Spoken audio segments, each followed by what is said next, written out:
Yo, what's going on, guys? My name is McDuck33 and welcome back to another Borderlands 3 video. Today we are going to be taking a look at another Flak build, a more refined Flak build. The last one I did was okay, but I did have a lot of stuff missing, like a bunch of anointments that weren't perfect and stuff like that. So today we're back with another Flak build, and yeah, this one is actually perfect. There's maybe one or two things that needs better rolls, but other than that, it is the ultimate Flak build. It is my ultimate Flak build. It is the one that I am going to be using for most of the content in the game, like my Moe's build. So yeah, without further ado, let's get straight into it. So, taking a look at the weapons first, we have the Monarch. What the heck just happened? We have the Monarch, which probably doesn't need an introduction. It's pretty popular. One of the best, if not the best, guns in the game. Shoots 4 rounds at a time, and it's an assault rifle, so you can imagine how powerful that is. And it has a bipod mode since it's Vladoff, so that makes you get bonus stability and fire rate, I believe. So yeah. And then the Maggie also probably doesn't need an introduction, but if you don't know what the Maggie is, it's basically a shotgun pistol, fires 6 shots at one time, and yeah, that's basically the Maggie. It's very good, probably the best base game pistol in the game. One thing to note, I want to go back to the Monarch real quick. You might notice that it's non-elemental. I like non-elemental better than having each and every Monarch be a different element, because if you look, it's average. It's literally neutral on every single stat, which means that you don't really need to farm more than one Monarch if you get one elemental, or non-elemental, I mean. So if you want to put in the insane amount of farming that you need to get, like all of the Monarchs, then go ahead, but I prefer non-elemental just because of how versatile it is. Next up, we have the Hellwalker. Probably doesn't need an introduction. Doom shotgun in Borderlands 3 makes a cool guitar sound when you shoot it. It goes brown out, just like, you know, the Doom soundtrack every 2 seconds. So yeah, it's very powerful, as you will see when we go test out all the weapons up there. Next up, the Skullmasher. Probably the best sniper in the game, other than maybe the Unseen Threat. You get this from Ista the Invincible in DLC 2. So yeah, it's a very good weapon. It's like a shotgun sniper, and it's a lot of fun to use. I'll show you about that in a second, once we, again, show off all the gear. I managed to get a action skill start Revolter. I talked about this briefly in my other build. This shield is everywhere on the Borderlands community. It is just completely tearing apart the meta. It's very good on people like Flak and Zane, and even Amara. It's pretty good. Anyways, I use a Hunter Seeker with On Grenade Throw. That's kind of the best anointment for grenades. That's what it is. And I'll explain why I use a Hunter Seeker in a second. I use a Bounty Hunter. This one has +2 on Frenzy, +1 on the Most Dangerous Game, and +2 on Hunter's Eye. Not the best roll, but it's a good one. Bounty Hunter is probably Flak's best class mod, just because of the skill bonuses it gives, and the passive ability is not bad. It has my passives: pistol damage, weapon accuracy, doll weapon critical damage. The doll weapon critical damage is not that useful. In fact, I don't use any doll weapons, and I use mostly Jacobs. However, the pistol damage and weapon accuracy are not bad to have. Pearl of Ineffable Knowledge. It's basically the consecutive hits anointment in the form of a relic, or artifact, I mean. And this pairs really nicely with the Hunter Seeker, because you can throw out a Hunter Seeker, and since the Hunter Seeker shoots bullets, it will actually stack the Pearl of Ineffable Knowledge. So if you manage to get yourself a cloning or a mitosis or a recurring hunter seeker, you're going to be really, really good as far as the stacking goes. I didn't get one of those prefixes, unfortunately. That's one of the things that I could have improved on with the build. You'll notice I have magazine size and fire rate on this Pearl of Ineffable Knowledge. The magazine size and the fire rate are both really useful. This is probably the god roll for me, at least. Yeah, both are super useful. You'll see why. Gargoyle, I mentioned this in the last build, but if you're ever going up against a boss that like heavily relies on being hit with corrosive damage, this is your gun most of the time. You just kind of activate your action skill, let it run out, and then you're going to get this huge amount of splash damage. And since the Gargoyle does mainly splash damage, you're going to see that massive, and I mean massive, increase in damage. I also included a corrosive 300/90 lob. Not the best gun in the game, but it can be fun if if you like messing around with stuff. Next up is the skill tree. You'll notice I am using F4de4way instead of Rack Attack like last time. And the reason for this is that I personally just like being able to go invisible. I find that Rack Attack is not too useful against bosses. It's better against mobs. And F4de4way is this nice in-between if you know how to use it correctly. So as far as skills go, we'll start with the green tree. 4 points in self-repairing system. I'd only start with 2 and then put 4 in later just to get down the tree. But this is going to give you health regen and max health, which is always nice to have, especially on a character like Fl4k, who is a bit squishy. Furious attack. This is a really good skill for Fl4k. Just shooting an enemy will give you 2% gun damage per stack, and if you shoot someone 10 times, then you're going to get up to 20% gun damage, which is the max for this skill.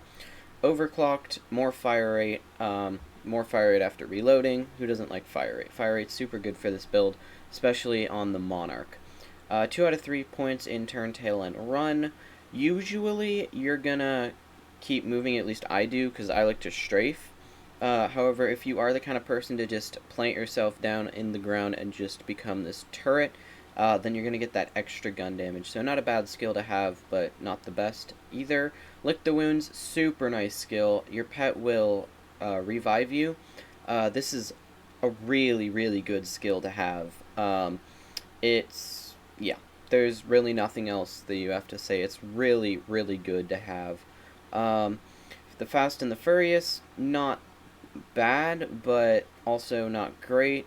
It's just an extra 25% gun damage when you're above half health, which isn't too much, but, I mean, it's kind of whatever.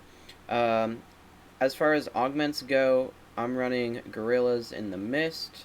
F4de4way will no longer end when you shoot, like Zero's Deception. Instead, you can keep shooting until the duration ends. So the duration, as you can see, is 5 seconds, which is pretty short as action skills go, but we'll get back to that in a second. We also use Unblinking Eye because critical hit damage is really good, and it's honestly the best one here, or aside from this one. Yeah, it's a really good skill to have, or augment to have. You can get some crazy damage off on bosses and just even normal mob enemies. The Gunslinger Jabber is also really good. Most of the pets don't provide that big of a bonus, but I don't know, it's just nice to have that crit damage and movement speed. Another reason you'll want this, I'll discuss when we get into some other skill trees. We're going to, like, completely skip this skill tree. It brings me physical pain. Next up, the blue skill tree. 2 points in Ferocity because we need to get down the tree. 3 points in Persistence Hunter. It's a pretty good skill. It just gives you more gun damage and action skill duration. Next up, Frenzy. One of, if not Fl4k's best skills. You can get this thing up to, like, I think it's almost like 60% gun damage. It's pretty crazy. the amount of gun damage you can get with Frenzy, and that's just by your pet attacking an enemy. And another thing that pairs really nicely with this is he bites. If you want to use a melee, pet, so something like a skag or a spider ant down in the red tree, then he bites is almost necessary because you'll reflect some of that damage back and proc Frenzy. Even still with the gunslinger jabber, it's still really nice to have. Onto the red tree, we're going to put 5 out of 5 points in Interplanetary Stalker. It's just a really good skill to have, also really nice to get down the tree. Leave No Trace, super nice skill, especially on stuff like the Monarch. You can get that going for a long time before having to reload, especially with that magazine size from the Pearl.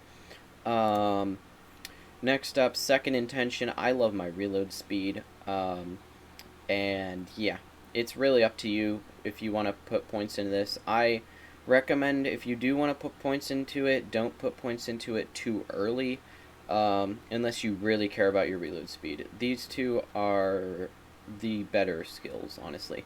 Head count, super good skill. Action skill cooldown when you score a critical hit, which is super nice because Fadeaway does have sort of a long cooldown duration.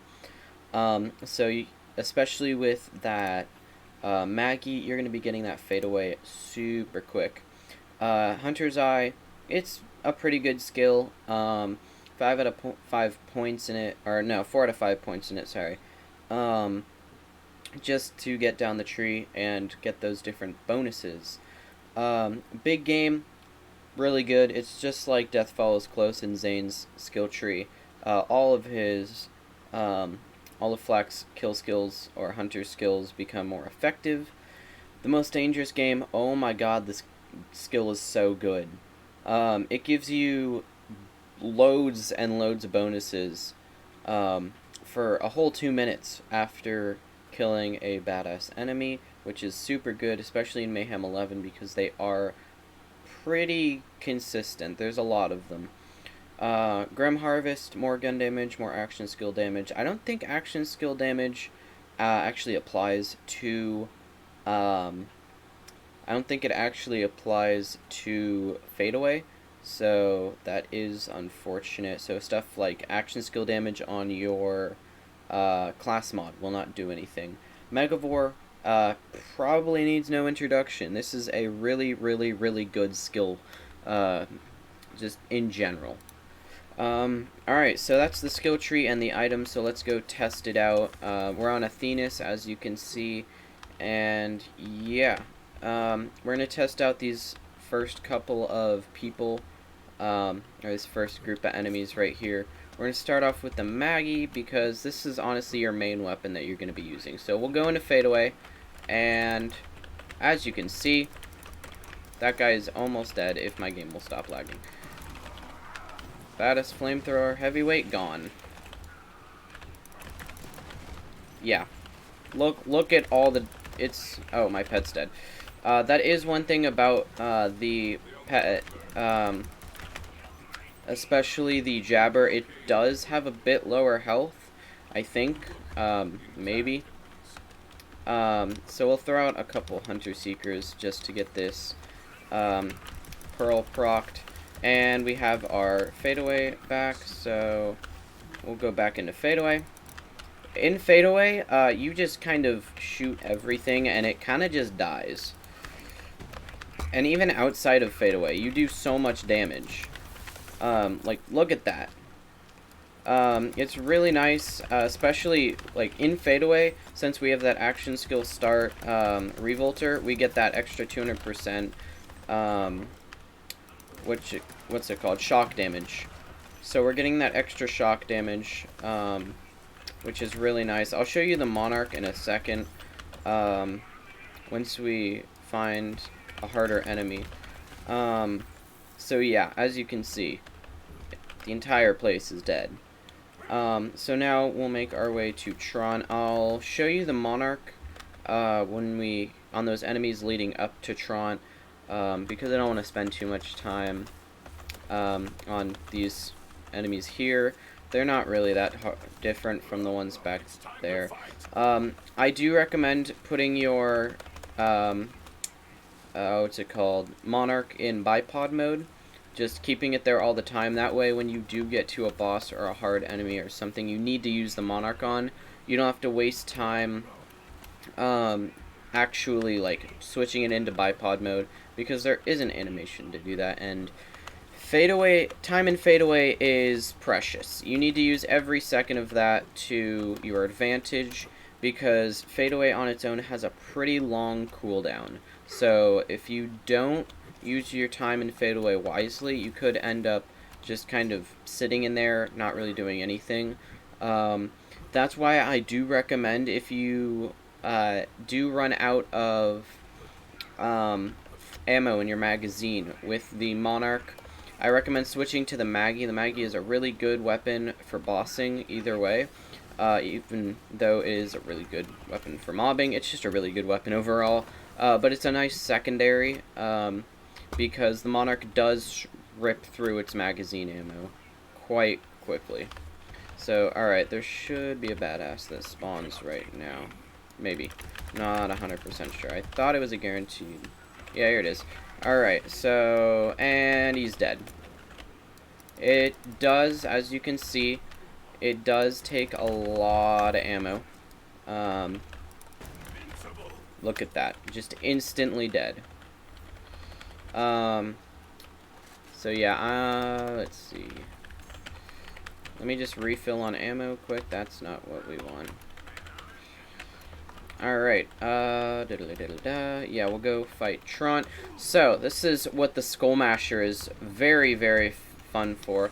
Let's just stack our Pearl real quick while we're waiting for that cooldown. Yeah, that's right, you do resist cryo. Alright, and then we go into fadeaway, and oh, you gotta be kidding me. That is not what I expected to happen. But now we get to look the wounds. This is why. This is exactly why the Skull Masher is amazing.